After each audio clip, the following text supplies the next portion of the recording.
Happy Prince. The statue of the Happy Prince stood high above the city. It was covered with gold, its eyes were bright blue jewels, and a red jewel hung from its waist. Everyone thought that it was very beautiful.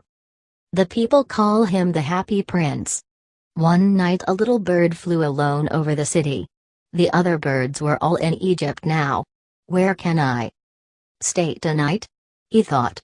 Then he saw the statue. He landed between the feet of the Happy Prince. I have a golden bedroom, he thought.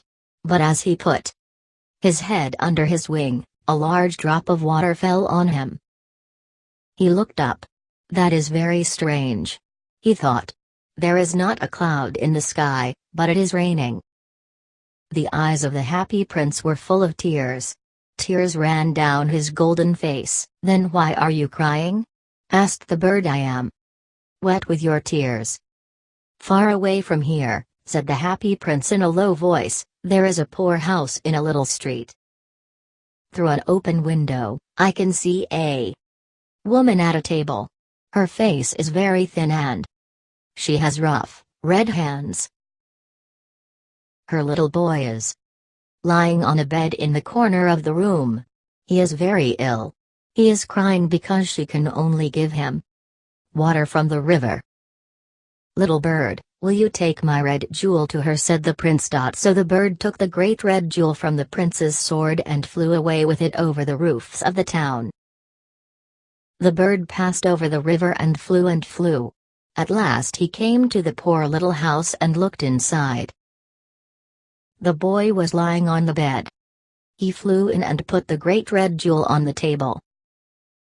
I will go to Egypt tonight, thought the bird. Little bird, said the prince, please will you stay with me for one more night?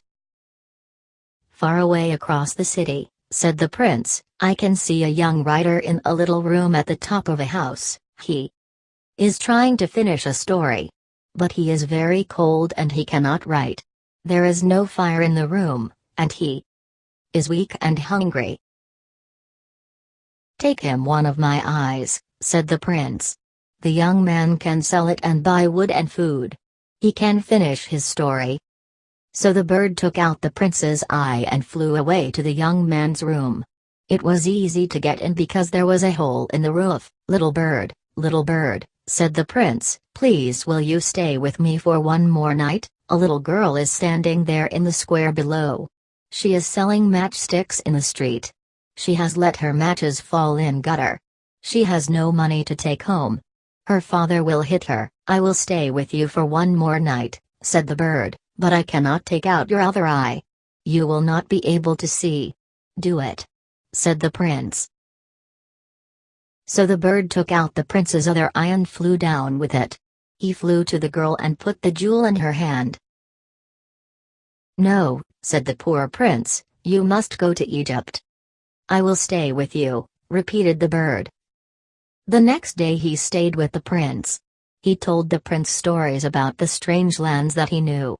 Under a bridge, two little boys were lying close together to keep warm. We are so hungry, they said. Then the bird flew back and told the prince. I am covered with fine gold, said the prince. Take it off, piece by piece, and give it to my poor people. The bird pulled off the gold, until the Happy Prince looked gray and ugly. The bird took the gold to the poor, and the children's faces became brighter. We have bread now, they cried. The little bird became older. He did not leave the prince, because he loved him too much. But he was dying. Goodbye, dear prince, he said. Can I kiss you? Then there was a strange sound inside the statue.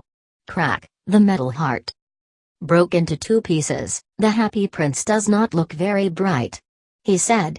The red stone has disappeared, his eyes are not there, and he is not golden. He looks like a beggar. They pulled down the statue of the Happy Prince and put it in the fire. A stream of bright metal ran out. God said to his servants, bring me the two best things in the city. They brought him the broken heart and the dead bird.